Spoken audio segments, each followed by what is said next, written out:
ಕೃಷ್ಣ ಅರ್ಜುನನಿಗೆ ಭಗವದ್ಗೀತೆಯಲ್ಲಿ 18ನೇ ಅಧ್ಯಾಯದಲ್ಲಿ ತಾನು ತ್ಯಾಗ, ಸನ್ಯಾಸ ಇವುಗಳ ಬಗ್ಗೆ ತಿಳಿಸ್ಕೊಂಡು ಬರ್ತಾ ಇದ್ದಾನೆ.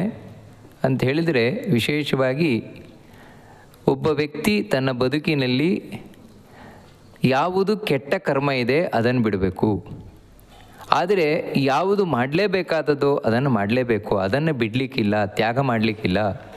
ಯಾವುದದು ಅಂದರೆ ಯಜ್ಞ, ದಾನ, ತಪಸ್ಸು.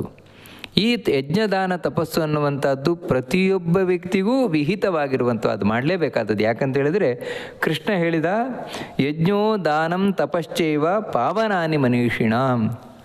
ನಮ್ಮ ಪಾಪವನ್ನು ಕಳೆದು ನಮ್ಮನ್ನು ಪುಣ್ಯಾತ್ಮರನ್ನಾಗಿ ಮಾಡುವುದೇ ಯಜ್ಞ, ದಾನ, ತಪಸ್ಸು. ಅದು ಪ್ರತಿಯೊಬ್ಬರಿಗೂ ವಿಹಿತವಾದಂದರೆ ಅವರವರಿಗೆ ಅವರವರದ್ದೇ ಆದಂತಹ ಯಜ್ಞ ಇದೆ. ಎಲ್ರಿಗೂ ಒಂದೇ ಬಗೆಯ ಯಜ್ಞ ಅಲ್ಲ. ಆ ರೀತಿ ಎಲ್ಲರೂ ಒಂದೇ ಬಗೆಯ ಯಜ್ಞವನ್ನು ಮಾಡಲಿಕ್ಕೆ ಹೋದರೆ ಅದು ಮತ್ತೆ ದೋಷವಾದ ಕರ್ಮವೇ. ಹಿಂದೆ ಕೃಷ್ಣ ಯಾವ ರೀತಿ ಹೇಳಿದ, ತ್ಯಾಜ್ಯಂ ದೋಷವತ್ ಅಂತ.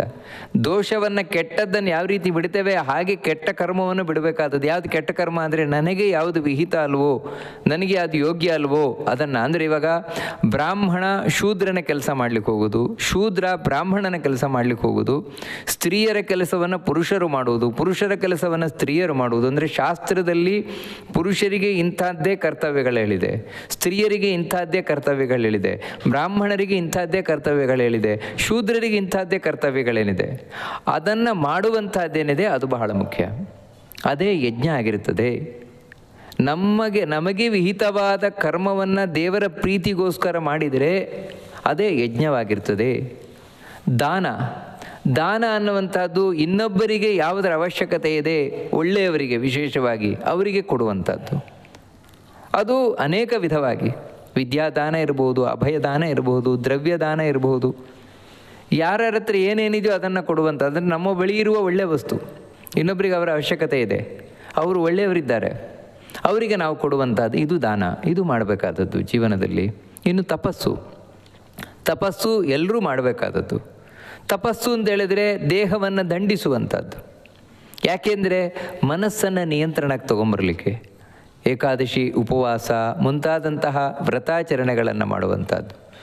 ಕಡೆಗೆ ಏನೂ ಇಲ್ಲ ಯಜ್ಞ ಅಂತ ಹೇಳಿದರೆ, ಇವಾಗ ಒಬ್ಬರಿದ್ದಾನೆ ಏನೂ ಇಲ್ಲ ಅವನಿಗೆ, ಏನು ಯಜ್ಞ ಮಾಡೋದು ಅಂದರೆ ಅಂಥವನಿಗೆ ನಾಮಸ್ಮರಣೆಯ ಯಜ್ಞ. ಅಂದರೆ ಏನೂ ಗೊತ್ತಿಲ್ಲ ಅಂತ ಹೇಳಿದರೆ ಅವನು ಶ್ರೀಕೃಷ್ಣಾಯ ನಮಃ ಅಂತನೋ, ಶ್ರೀರಾಮಾಯ ನಮಃ ಅಂತನೋ, ಹರೇ ರಾಮ ಅಂತನೋ, ಈ ರೀತಿ ತಾನು ದೇವರ ಸ್ಮರಣೆಯನ್ನು ಮಾಡ್ತಾ ಇರುವಂಥದ್ದೇನಿದೆ ಅದು ಒಂದು ಯಜ್ಞ, ನಾಮ ಯಜ್ಞ. ಅದನ್ನು ಮಾಡ್ತಾ ಮತ್ತು ತಾನು ದೇವರ ಬಗ್ಗೆ ತಿಳಿಸ್ತಾ ತನ್ನ ಕೈಯಲ್ಲಿ ಏನಿದೆಯೋ ಅದು ಇನ್ನೊಬ್ಬರಿಗೆ ಕೊಡ್ತಾ, ಕಡೆಗೆ ಏನೂ ಇಲ್ಲ ಅಂತ ಹೇಳಿದ್ರೆ ತನಗೆ ಬುದ್ಧಿ ಇದೆಯಾ ಆ ಬುದ್ಧಿಯನ್ನು 10 ಜನರ ಹತ್ರ ಹಂಚಿಕೊಳ್ಳುವಂಥದ್ದು. ಅಂದರೆ 10 ಜನರಿಗೆ ಅದರ ಸಹಾಯ ಮಾಡೋದು. ಇಲ್ಲ ನನಗೆ ದೈಹಿಕವಾದ ಶಕ್ತಿ ಇದೆಯಾ, ದೈಹಿಕವಾಗಿ 10 ಜನರಿಗೆ ಸಹಾಯ ಮಾಡೋದು. ಈ ರೀತಿ ಪ್ರತಿಯೊಬ್ಬನು ಮಾಡಲೇಬೇಕಾದದ್ದು ಯಜ್ಞ, ದಾನ, ತಪಸ್ಸು. ಯಾಕಂದರೆ ಅದೇ ನಮ್ಮನ್ನು ಪಾಪದಿಂದ ಮುಕ್ತರನ್ನಾಗಿ ಮಾಡುವಂಥದ್ದು ಅಂತ ಕೃಷ್ಣ ಹೇಳ್ತಾ ಇನ್ನೂ ಅದರ ಬಗ್ಗೆ ತಿಳಿಸ್ಕೊಂಡು ಹೋಗ್ತಾನೆ. ಯಜ್ಞ, ದಾನ, ತಪಸ್ಸಿನ ಬಗ್ಗೆ. ಏತಾನ್ಯಪಿತು ಕರ್ಮಾಣಿ ಸಂಗಂ ತ್ಯಕ್ತ್ವಾ ಫಲಾನಿ ಚ ಕರ್ತವ್ಯಾನೀತಿ ಮೇ ಪಾರ್ಥ ನಿಶ್ಚಿತಂ ಮತಮುತ್ತಮಂ. ಹೇ ಪಾರ್ಥ ಅಂದರೆ ಪೃಥೆ, ಕುಂತಿ, ಆ ಕುಂತಿಯ ಮಗನೇ. ಯಾಕೆ ಕುಂತಿ ಮಗ ಅಂತ ಕರೀತಾ ಇದ್ದಾನೆ ಅಂತ ಹೇಳಿದರೆ ಕೃಷ್ಣ, ನೋಡು ಕುಂತಿ ಈ ರೀತಿ ಯಜ್ಞ, ದಾನ, ತಪಸ್ಸುಗಳಲ್ಲಿ ಅಂದರೆ ಅವಳಿಗೆ ಯಾವುದು ವಿಹಿತವಾದದೋ ಅದನ್ನು ಮಾಡ್ತಾನೆ ಅವಳು ಜೀವನದಲ್ಲಿ ಶ್ರೇಯಸ್ಸನ್ನು ಪಡೆದವಳು. ಅದಕ್ಕಾಗಿಯೇ ನೀವು ಈ ರೀತಿ ಇವತ್ತು ನನ್ನ ಅನುಗ್ರಹಕ್ಕೆ ಪಾತ್ರರಾಗಿರುವಂಥವರು. ಆ ಕಾರಣದಿಂದಾಗಿ ನಿನಗೆ ನಾನು ತಿಳಿಸುವುದೇನು ಅಂತ ಹೇಳಿದರೆ, ಏತಾನ್ಯಪಿತು ಕರ್ಮಾಣಿ, ಈ ಕರ್ಮಗಳನ್ನು, ಯಾವ ಕರ್ಮ ಅಂದರೆ ಯಜ್ಞ, ದಾನ, ತಪಸ್ಸು, ಈ ಮೂರನ್ನು ಯಾವ ವ್ಯಕ್ತಿ ಮಾಡ್ತಾನೆ, ಹೇಗೆ ಮಾಡಬೇಕು ಅಂದರೆ ಇದು ನಮ್ಮ ಪಾಪವನ್ನು ಹೇಗೆ ಕಳೀತದೆ, ಯಜ್ಞ, ದಾನ, ತಪಸ್ಸು ಅನ್ನೋದು ಹೇಗೆ ಕಳೀತದೆ ಅಂತ ಹೇಳಿದರೆ ಸಂಗಂ ತ್ಯಕ್ತ್ವ ಫಲಾನಿಚ, ಸಂಗಂ ಫಲಾನಿಚ ತ್ಯಕ್ತ್ವ ಅಂತ ಹೇಳಿದ್ರೆ ನಾವು ಈ ಯಜ್ಞ, ದಾನ, ತಪಸ್ಸನ್ನು ಮಾಡಬೇಕಾದ್ರೆ ಸಂಘ ಬಿಡಬೇಕು. ಸಂಘ ಬಿಡುವುದು ಅಂತ ಹೇಳಿದ್ರೇನು, ಅಟ್ಯಾಚ್ಮೆಂಟ್ ಬಿಡಬೇಕು. ಯಾವುದರ ಬಗ್ಗೆ ಅಂತ ಹೇಳಿದ್ರೆ ನಾನೇ ಮಾಡ್ತಾ ಇರೋದು ಅಂದರೆ ಈ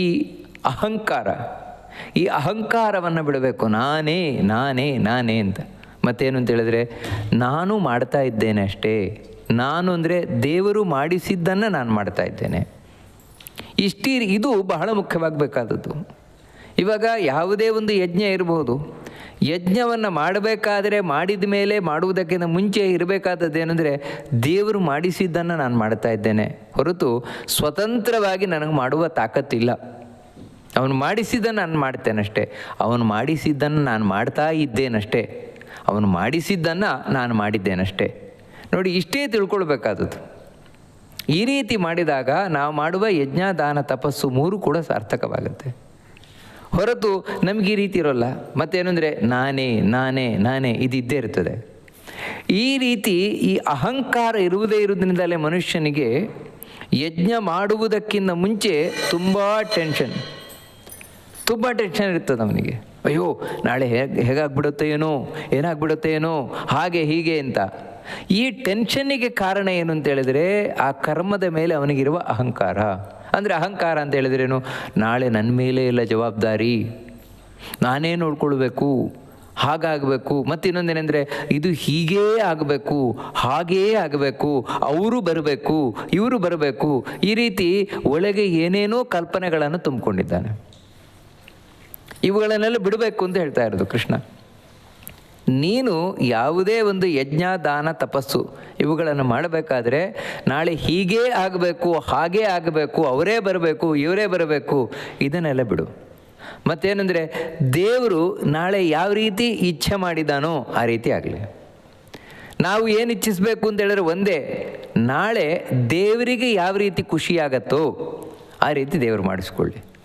ಹಾಗಂತ ನಾನು ಬೇಜವಾಬ್ದಾರಿಯಿಂದ ಕೂತ್ಕೊಳ್ಳೋದಲ್ಲ, ಅಯ್ಯೋ ಏನಾಗತ್ತೋ ನಾಳೆ ಆಗಲಿ ಅಂತ ಇವತ್ತು ನಾನು ಯಾವುದೇ ತಯಾರಿ ಮಾಡಿಕೊಳ್ಳೋದೇ ಕೂತ್ಕೊಳ್ಳೋದಲ್ಲ. ಮತ್ತೇನು ಅಂತ ಹೇಳಿದ್ರೆ ನನ್ನ ಪಾಲಿನ ಕರ್ತವ್ಯ ಏನಿದೆ, ನನ್ನ ಪಾಲಿನ ಕರ್ತವ್ಯಗಳನ್ನು ನಾನು ಮಾಡಲೇಬೇಕು. ನಾಳೆ ನಮ್ಮ ಮನೆಯಲ್ಲಿ ಒಂದು ಯಜ್ಞ ಇದೆ, ದಾನ ಇದೆ, ತಪಸ್ಸಿದೆ ಅಂತ ಹೇಳಿದ್ರೆ ಅದಕ್ಕೆ ಏನು ತಯಾರಿ ಮಾಡಿಕೊಳ್ಬೇಕು ಆ ತಯಾರಿಯನ್ನು ಮಾಡಿಕೊಳ್ಳಬೇಕು. ನಾಳೆ ಮಾಡುವಂತಹ ಯಾವುದೇ ಒಂದು ಕಾರ್ಯಕ್ರಮ, ದೇವರ ಕಾರ್ಯಕ್ರಮ ಚೆನ್ನಾಗಿ ಆಗಲೇಬೇಕು ಅಂತ ನಾನು ಇಚ್ಛಿಸಲೇಬೇಕು, ಅದು ತಪ್ಪಲ್ಲ. ಚೆನ್ನಾಗಿ ಆಗಬೇಕು ಅಂತ ಇಚ್ಛಿಸುವುದು ತಪ್ಪಲ್ಲ. ಆದರೆ ಚೆನ್ನಾಗಿ ಅಂತ ಹೇಳಿದ್ರೆ ನಾನೇನೋ ಒಂದು ಕಲ್ಪನೆ ಮಾಡ್ಕೊಳ್ತೇನೆ, ಇದು ತಪ್ಪು. ಚೆನ್ನಾಗಿ ಅಂತ ಹೇಳಿದ್ರೆ ಓ ಹೀಗೆ ಹೀಗೆ ಹೀಗೆ ಹೀಗಿದ್ರೆ ಚೆನ್ನಾಗಿ, ಇದ್ರೆ ಚೆನ್ನಾಗಲ್ಲ ಅದು, ಈ ರೀತಿ ನಾನೊಂದು ಕಲ್ಪನೆ ಮಾಡ್ಕೊಳ್ತೇನೆ. ನಾಳೆ ನಾನು ಯಾವ ರೀತಿ ಆದರೆ ಚೆನ್ನಾಗಾಗತ್ತೆ ಅಂತ ಎಣಿಸಿರ್ತೇನೆ, ಆ ರೀತಿ ಆಗದೇ ಇದ್ದರೆ ಚೆನ್ನಾಗಾಗಲೇ ಇಲ್ಲ ಅಂತ ತಿಳ್ಕೊಳ್ತೇನೆ. ಹಾಗಲ್ಲ. ವಾಸ್ತವಿಕವಾಗಿ ಶಾಸ್ತ್ರದಲ್ಲಿ ಯಾವ ರೀತಿ ಇದೆ ಆ ರೀತಿ ಆಗಬೇಕು. ಅದಕ್ಕೆ ನಾನು ಪ್ರಯತ್ನ ಮಾಡ್ತೇನೆ ಆದರೆ ಆ ರೀತಿ ಆಗಲಿಲ್ಲ. ಕಡೆಗೆ ದೇವರು ಯಾವ ರೀತಿ ಇಚ್ಛಿಸಿದ್ನೋ ಆ ರೀತಿ ಆಗಿದೆ. ನೋಡಿ, ಈ ರೀತಿ ಅವನು ನಿಶ್ಚಿಂತೆಯಿಂದ ಇರುವಂಥದ್ದು, ಟೆನ್ಷನ್ ಮಾಡ್ಕೊಳ್ಳಲ್ಲ. ಕರ್ಮ ಮಾಡ್ತಾ ಇರಬೇಕಾದ್ರೂ ಅಷ್ಟೇ, ಮಾಡ್ತಾ ಇರಬೇಕಾದ್ರೆ ನಾನೇ ನಾನೇ ನಾನೇ ನಂದು ನಂದು ಇದಿರಲೇಬಾರದು. ಅದಕ್ಕಾಗಿಯೇ ಮೊದಲು ಸಂಕಲ್ಪ ಮಾಡುವುದು. ಸಂಕಲ್ಪ ಅಂತ ಹೇಳಿದ್ರೇ ಮನಸ್ಸಿನ ಭಾವನೆ. ಅದು ಏನು ಮನಸ್ಸಿನ ಭಾವನೆ ಅಂತ ಹೇಳಿದ್ರೆ, ಆ ದೇವರು ಮಾಡಿಸಿದ್ದನ್ನು ನಾನು ಮಾಡ್ತಾ ಇದ್ದೇನೆ, ನಾನೇ ಸ್ವತಂತ್ರವಾಗಿ ಮಾಡ್ತಾ ಇರುವುದಲ್ಲ.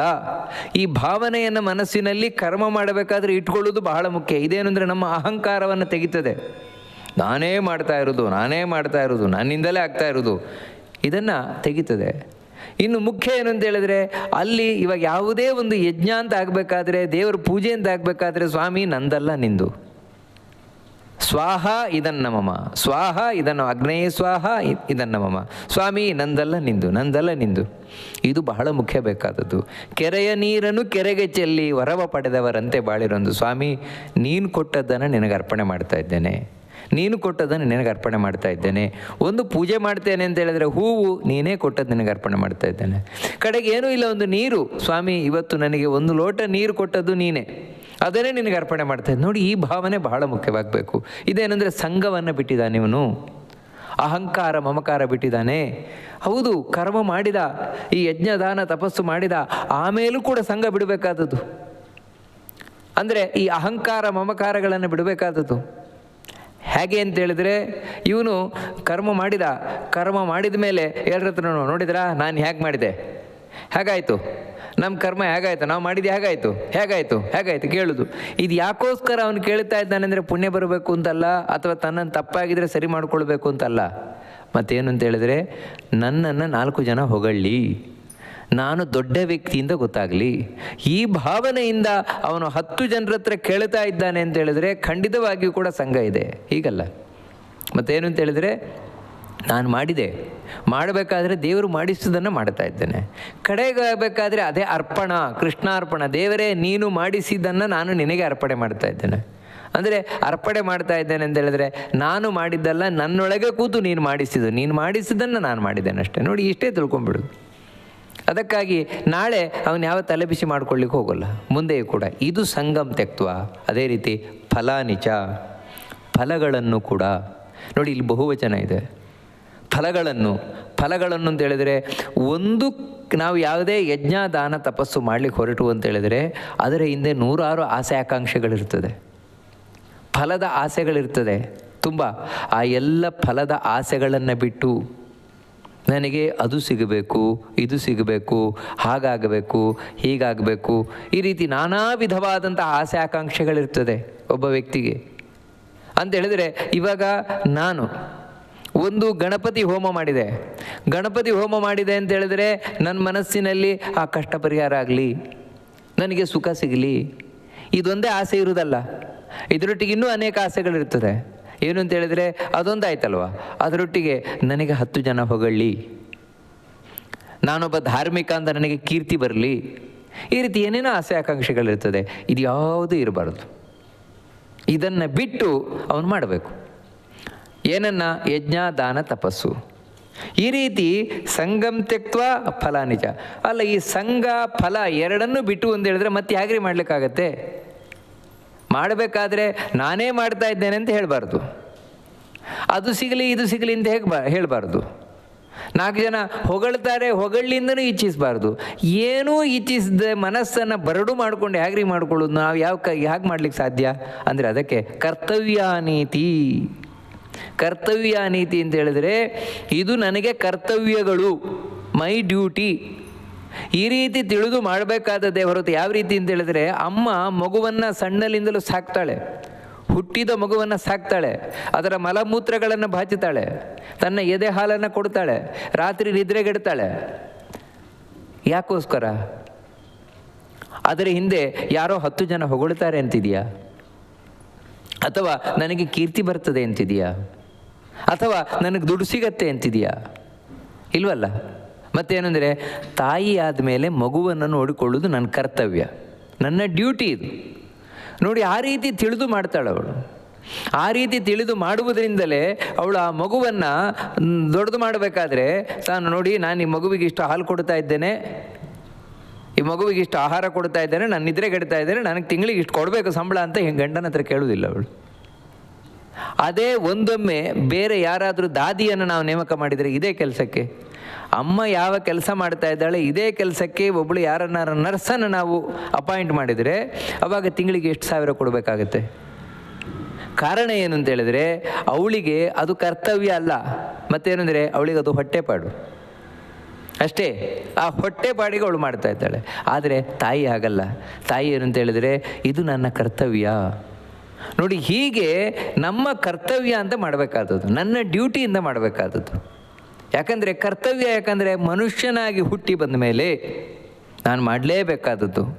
ಯಾವ ರೀತಿ ಒಬ್ಬ ಪ್ರಜೆ ಆ ರಾಜ್ಯದಲ್ಲಿದ್ದಾನೆ ಅಂತ ಹೇಳಿದರೆ ಆ ರಾಜ್ಯಕ್ಕೆ ತೆರಿಗೆಯನ್ನು ಕಟ್ಟುವುದು ಅವನ ಕರ್ತವ್ಯ.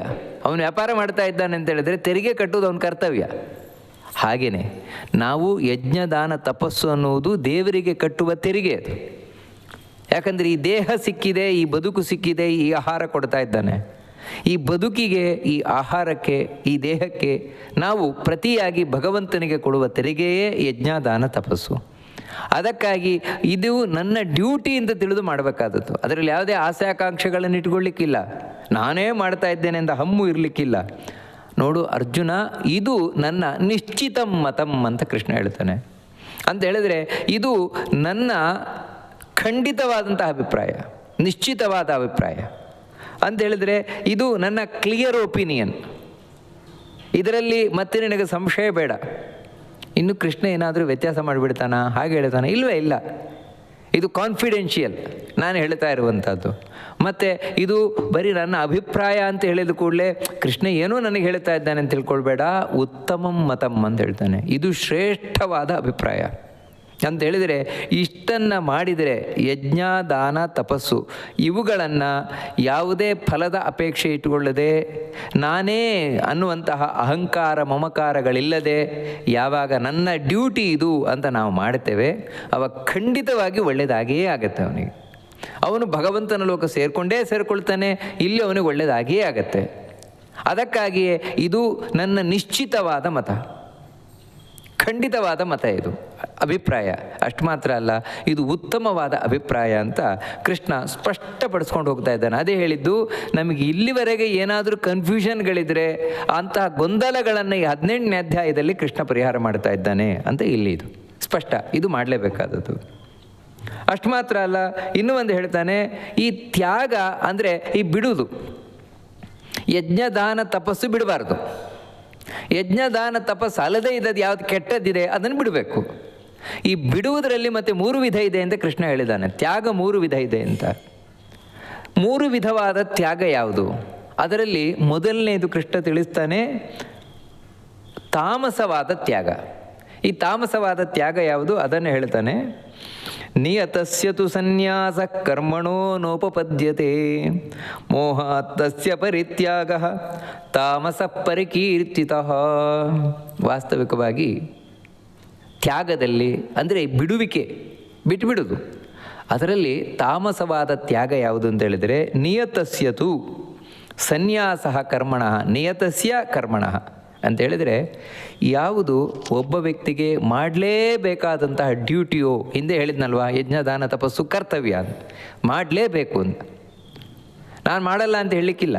ಯಾಕಂತ ಹೇಳಿದ್ರೆ ಇಲ್ಲಿ ಬಂದಿದೆಯಲ್ಲ ತಾನೆ, ಬದುಕ್ತಾ ಇದೆಯಾ ತಾನೆ, ಪ್ರಪಂಚದೆಲ್ಲ ಉಪಯೋಗಗಳನ್ನು ಪಡಿತಾ ಇದೆಯಾ ತಾನೆ ಅಂತ ಹೇಳಿದ್ರೆ, ಇವಾಗ ಆಧುನಿಕ ತಂತ್ರಜ್ಞಾನದ್ದು ಬೇರೆ ಎಲ್ಲಿವರೆಗೆ ಅಂತ ಹೇಳಿದ್ರೆ, ನಾವು ಮನೆಯಲ್ಲಿ ಕರೆಂಟನ್ನು ಉಪಯೋಗ ಮಾಡ್ತೇವೆ ಅಂತ ಹೇಳಿದ್ರೆ ಅದಕ್ಕೆ ದುಡ್ಡು ಕಟ್ಟಬೇಕು, ನೀರನ್ನು ಉಪಯೋಗ ಮಾಡ್ತೇವೆ ಅಂದರೆ ಅದಕ್ಕೆ ದುಡ್ಡು ಕಟ್ಟಬೇಕು, ರಸ್ತೆಯಲ್ಲಿ ವಾಹನ ತೊಗೊಂಡು ಹೋಗ್ತೇವೆ ಅಂತ ಹೇಳಿದ್ರೆ ಅದಕ್ಕೆ ದುಡ್ಡು ಕಟ್ಟಬೇಕು, ಪ್ರತಿಯೊಂದಕ್ಕೂ ದುಡ್ಡು ಕಟ್ಟಬೇಕು. ಯಾಕಂತ ಹೇಳಿದ್ರೆ ನೀವು ಉಪಯೋಗಿಸ್ತಾ ಇದ್ದೀರಲ್ವಾ ಅಂತ ಸರ್ಕಾರ ಹೇಳ್ತದೆ. ಹಾಗಿರಬೇಕಾದ್ರೆ ದೇವರು ಇಷ್ಟೆಲ್ಲ ಈ ದೇಹವನ್ನು ಕೊಟ್ಟಿದ್ದಾನೆ, ಉಸಿರನ್ನು ಕೊಟ್ಟಿದ್ದಾನೆ, ಅಂಗಾಂಗಗಳನ್ನು ಕೊಟ್ಟಿದ್ದಾನೆ, ಇಂದ್ರಿಯಗಳನ್ನು ಕೊಟ್ಟಿದ್ದಾನೆ, ಅದು ಬದುಕಲಿಕ್ಕೆ ಬೇಕಾದ ಆಹಾರ ಕೊಡ್ತಾ ಇದ್ದಾನೆ, ಆಹಾರವನ್ನು ಜೀರ್ಣ ಮಾಡ್ತಾ ಇದ್ದಾನೆ, ದೇಹವನ್ನು ಉಳಿಸ್ತಾ ಇದ್ದಾನೆ, ಬೆಳೆಸ್ತಾ ಇದ್ದಾನೆ. ಇಷ್ಟೆಲ್ಲ ಮಾಡ್ತಾ ಇರುವ ದೇವರಿಗೆ ಪ್ರತಿಯೊಂದಕ್ಕೂ ನಾವು ದುಡ್ಡು ಕೊಡೋದು ಬೇಡವಾ? ಈ ಸರ್ಕಾರದ ದೃಷ್ಟಿಯನ್ನು ನೋಡಿದರೆ ಅದನ್ನೇ ಹೇಳ್ತಾ ಇರುವಂಥದ್ದು, ನಾವು ಮಾಡಬೇಕಾದ ಕರ್ತವ್ಯಗಳನ್ನು, ಅದೇ ನಾವು ಕೊಡುವಂತಹ ಡ್ಯೂಟಿ, ನಮ್ಮ ತೆರಿಗೆ, ಅದನ್ನು ಮಾಡಲೇಬೇಕು ನಾವು. ನಿಯತವಾದ ಕರ್ಮ, ಅದು ಮಾಡಲೇಬೇಕಾದ ಕರ್ಮ, ಅದನ್ನು ಬಿಡಲಿಕ್ಕಿಲ್ಲ ಅಂತ ಹೇಳ್ತಾನೆ. ಸನ್ಯಾಸ ನೋಪಬದ್ಧತೆ, ಅದನ್ನು ಬಿಡುವುದಿಲ್ಲವೇ ಇಲ್ಲ. ಮೋಹಾತ್ತಸ್ಯ ಪರಿತ್ಯಾಗ, ಒಬ್ಬ ವ್ಯಕ್ತಿ ಅದನ್ನು ಬಿಟ್ಟ, ಯಾರು ಯಾವುದನ್ನು ಮಾಡಬೇಕಾಗಿತ್ತು ಅದನ್ನು ಬಿಟ್ಟ. ಕಾರಣ ಏನು ಅಂತ ಹೇಳಿದ್ರೆ ಮೋಹ ಅಂತ ಹೇಳಿದ್ರೆ ತಪ್ಪು ಕಲ್ಪನೆ, ತಪ್ಪು ಕಲ್ಪನೆಗಳಿಂದಾಗಿ ಬಿಟ್ಟ ಅವನು. ಅಂದರೆ ತಪ್ಪು ಕಲ್ಪನೆ ಅನೇಕ ವಿಧದಿಂದ ಇರಬಹುದು. ಏನು ಅಂತ ಹೇಳಿದ್ರೆ, ಇಲ್ಲ ಕರ್ಮನೇ ಮಾಡಬಾರ್ದು, ಯಾವ ಕರ್ಮವೂ ಮಾಡಬಾರ್ದು. ನಿಜವಾಗಿಯೂ ಕೂಡ ತ್ಯಾಗ ಅಂತ ಹೇಳಿದ್ರೆ ಕರ್ಮವನ್ನೇ ತ್ಯಾಗ ಮಾಡಿಬಿಡುವುದು. ಯಾಕಂದರೆ ನೀವು ಏನು ಮಾಡಲಿಕ್ಕೆ ಹೋದರೂ ಕೂಡ ಅಂಟ್ಕೊಂಡ್ಬಿಡ್ತದೆ ನಿಮಗೆ. ನೀವು ಏನಾದರೂ ಕರ್ಮ ಮಾಡಲಿಕ್ಕೆ ಹೋದ್ರೆ ನಿಮ್ಮ ಪಾಪ ಅಂಟ್ಕೊಂಡ್ಬಿಡ್ತದೆ. ಅದಕ್ಕೆ ಕರ್ಮ ಮಾಡಲಿಕ್ಕೆ ಹೋಗಬಾರ್ದು ಈ ರೀತಿ ಹೇಳುವ ಮಂದಿಯೂ ಕೂಡ ಇರ್ತಾರೆ. ಆ ರೀತಿ ಕರ್ಮ ಮಾಡಬಾರದು ಅಂತೇಳಿ ತಾನು ಮಾಡಬೇಕಾದದ್ದು ಮಾಡದೆ ಕೂತ್ಕೊಳ್ಳುವಂಥದ್ದೇನಿದೆ ಅದು ತ್ಯಾಗ. ಅಂದರೆ ಇದು ಬಿಟ್ಟ, ಕರ್ಮವನ್ನೇ ಬಿಟ್ಬಿಟ್ಟ. ಯಾಕಂತ ಹೇಳಿದ್ರೆ ತಪ್ಪು ತಿಳುವಳಿಕೆಯಿಂದ, ಅಥವಾ ಏನಂದರೆ ಇದೆಲ್ಲ ಗೊಡ್ಡು ಸಂಪ್ರದಾಯ, ಅದು ಮಾಡಬೇಕಂತ ಇದು ಮಾಡಬೇಕಂತ ಎಲ್ಲ ದಡ್ರು, ಗೊತ್ತಿಲ್ಲ ಇವರಿಗೆ. ನಾವು ಇಂಥ ಒಂದು ಆಧುನಿಕ ತಂತ್ರಜ್ಞಾನದ ಯುಗದಲ್ಲಿದ್ದು ಕೂಡ ಅದು ಮಾಡಬೇಕು ಇದು ಮಾಡಬೇಕು, ಜಾತಿಯಂತೆ ಬ್ರಾಹ್ಮಣ ಇದು ಮಾಡಬೇಕಂತೆ, ಶೂದ್ರ ಇದು ಮಾಡಬೇಕಂತೆ, ಸ್ತ್ರೀಯರು ಇದು ಮಾಡಬೇಕಂತೆ, ಪುರುಷರು ಇದು ಮಾಡಬೇಕಂತೆ. ಏನು ಇಂಥ ಯುಗದಲ್ಲೂ ಕೂಡ ಈ ರೀತಿ ಮಾತಾಡ್ತಾರಲ್ವ, ಇವೆಲ್ಲ ನಾನ್ಸೆನ್ಸ್ ಅಂತ ಹೇಳಿ ತಾನು ಒಬ್ಬ ಬ್ರಾಹ್ಮಣನಾಗಿದ್ದು ಕೂಡ ಏನು ಮಾಡಬೇಕೋ ಅದು ಮಾಡದೆ ಕೂತ್ಕೊಂಡ್ಬಿಡೋದು. ಇದೆಲ್ಲ ಏನಿಲ್ವೇ ಅಲ್ಲ, ಇದೆಲ್ಲ ಸುಳ್ಳು ಅಂತ ಹೇಳಿ ತಪ್ಪು ಕಲ್ಪನೆಯಿಂದ ಏನು ಮಾಡಬೇಕೋ ಎಲ್ಲ ಕರ್ಮವನ್ನು ತ್ಯಾಗ ಮಾಡುವಂಥದ್ದೇನಿದೆ ಇದು ತಾಮಸವಾದ ತ್ಯಾಗ ಅಂತ ಕರೆಯಲ್ಪಡ್ತದೆ ಅಂತ ಕೃಷ್ಣ ಹೇಳ್ತಾನೆ. ಅಂದರೆ ತಾಮಸವಾದ ತ್ಯಾಗ ಅಂತ ಹೇಳಿದ್ರಿಂದಲೇ ಇದರಿಂದ ಅವನಿಗೆ ಕೆಟ್ಟದಾಗೇ ಆಗತ್ತೆ ಅಂತ ಅರ್ಥ.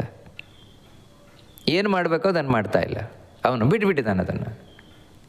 ಇದು ತಾಮಸವಾದ ತ್ಯಾಗ. ಇನ್ನು ರಾಜಸವಾದ ತ್ಯಾಗದ ಬಗ್ಗೆ ಕೃಷ್ಣ ತಿಳಿಸ್ಕೊಂಡು ಬರ್ತಾನೆ.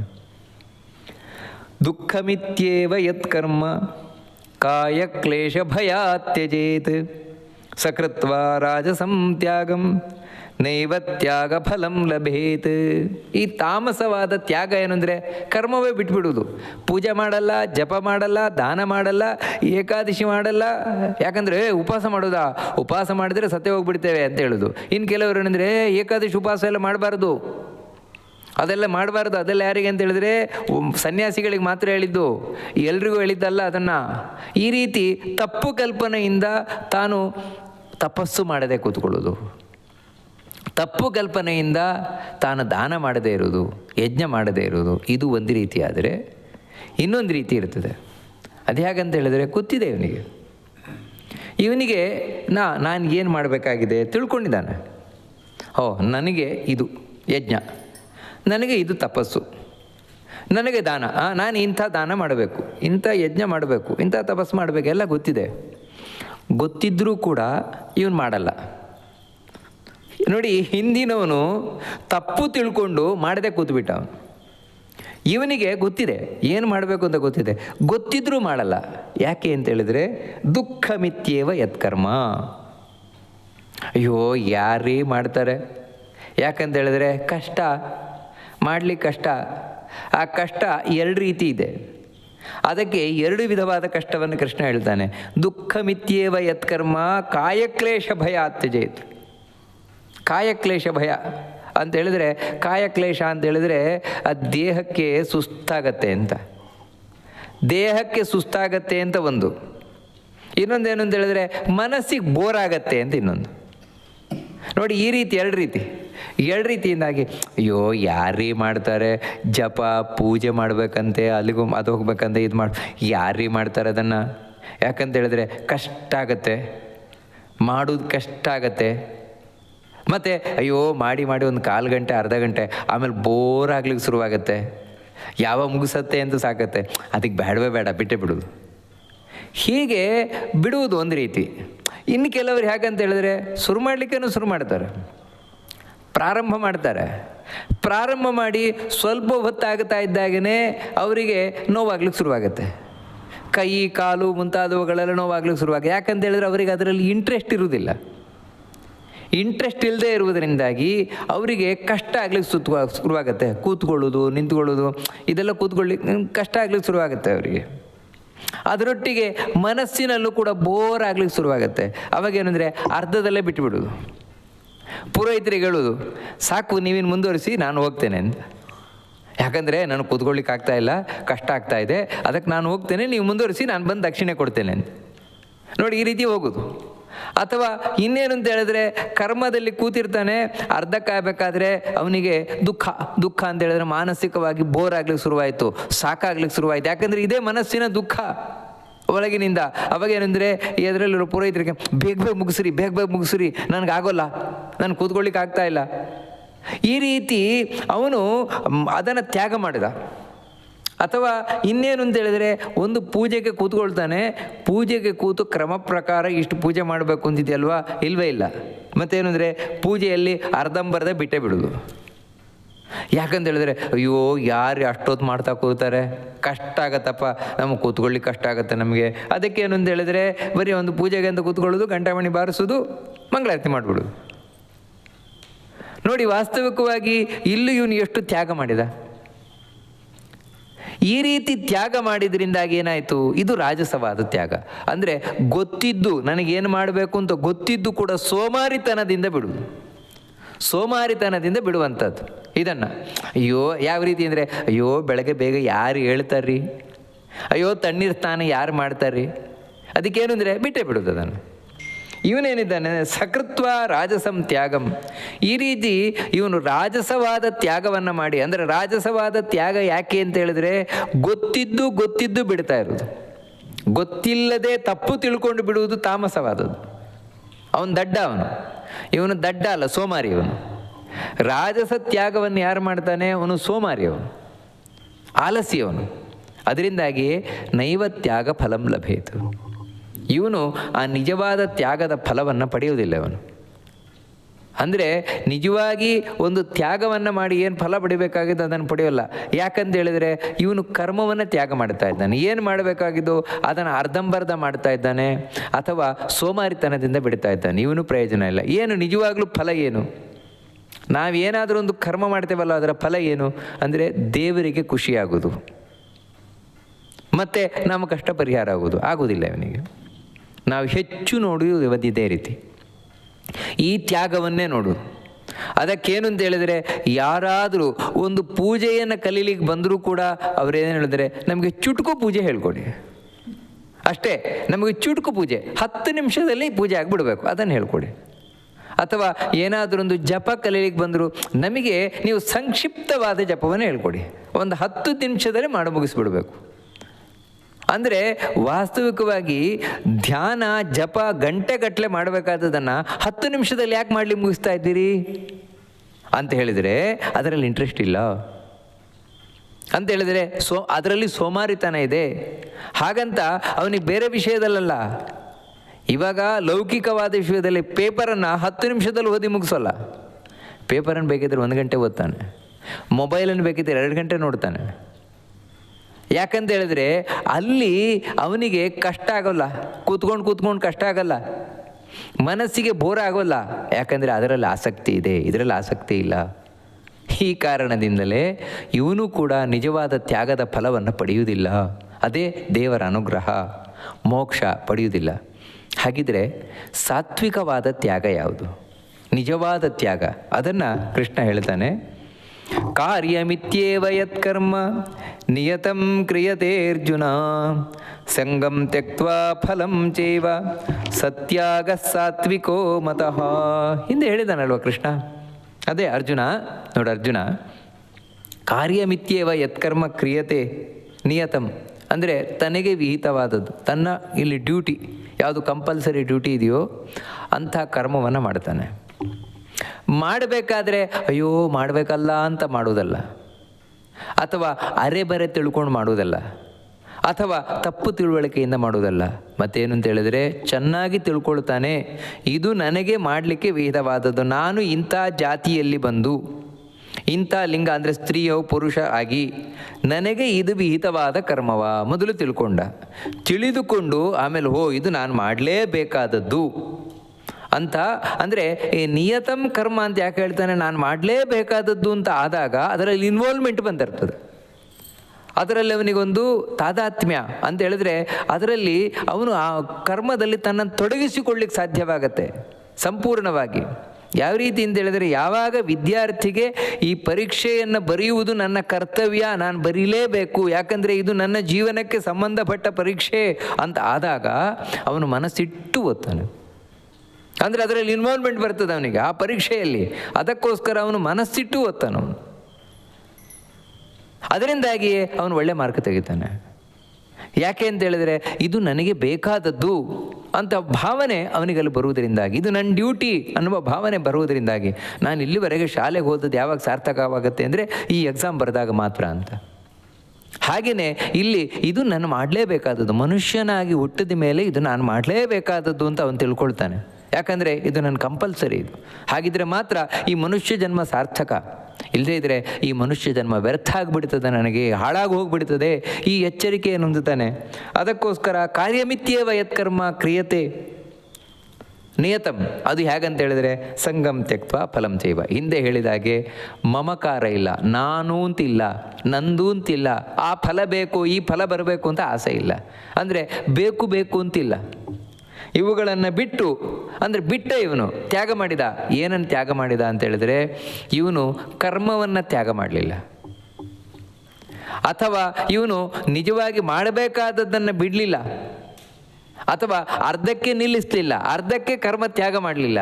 ಮತ್ತೇನು ಅಂತ ಹೇಳಿದರೆ ಇವನು ತ್ಯಾಗ ಮಾಡಿದ್ದು ಅಹಂಕಾರವನ್ನು, ಇವನು ತ್ಯಾಗ ಮಾಡಿದ್ದು ಮಮಕಾರವನ್ನು, ಅಂದರೆ ನಾನು ನಂದು ಇದನ್ನು ಬಿಟ್ಟ. ಅದರೊಟ್ಟಿಗೆ ನನಗೆ ಇದನ್ನು ಮಾಡಿದರೆ ಇಂಥ ಫಲ ಬರಬೇಕು, ಅಂಥ ಫಲ ಬರಬೇಕು ಅಂದರೆ ಈ ಬೇಕು ಅನ್ನುವುದನ್ನು ಬಿಟ್ಟ. ನೋಡಿ, ಇದು ನಿಜವಾದ ತ್ಯಾಗ. ಕೃಷ್ಣ ಇಲ್ಲಿ ಭಗವದ್ಗೀತೆಯಲ್ಲಿ ಹೇಳಿದ ತ್ಯಾಗ ಇದು. ಅಹಂಕಾರವನ್ನು ಬಿಡು, ಮಮಕಾರವನ್ನು ಬಿಡು, ಬೇಕು ಅನ್ನುವುದನ್ನು ಬಿಡು. ಇದು ನಿಜವಾದ ತ್ಯಾಗ ಅಂತ ಕೃಷ್ಣ ತಿಳಿಸ್ಕೊಂಡು ಹೋಗ್ತಾನೆ. ಇಂಥ ಸಾತ್ವಿಕ ತ್ಯಾಗವನ್ನು ಒಬ್ಬ ವ್ಯಕ್ತಿ ಅವಶ್ಯವಾಗಿ ಮಾಡಬೇಕಾದದ್ದು ಅಂತ ಹೇಳ್ತಾ, ಇನ್ನು ಈ ತ್ಯಾಗದವನ್ನು ಅಂದರೆ ಇಂಥ ಸಾತ್ವಿಕ ತ್ಯಾಗವನ್ನು ಯಾರು ಮಾಡ್ತಾನೆ ಅಂಥ ವ್ಯಕ್ತಿ ಎಷ್ಟು ಮೇಲಿರ್ತಾನೆ, ಅವನು ಯಾವ ರೀತಿ ಇರ್ತಾನೆ ಅನ್ನೋದನ್ನು ತಿಳಿಸ್ಕೊಂಡು ಹೋಗ್ತಾನೆ. ಅದೇನು ಅಂತ ಮುಂದೆ ನೋಡೋಣ ಅಂತ ಹೇಳ್ತಾ ಈ ಉಪನ್ಯಾಸವನ್ನು ಮಧ್ವಾಂತರ್ಗತ ಭಗವಂತನಿಗೆ ಅರ್ಪಣೆಯನ್ನು ಮಾಡೋಣ. ಶ್ರೀಕೃಷ್ಣ ಅರ್ಪಣಮಸ್ತು.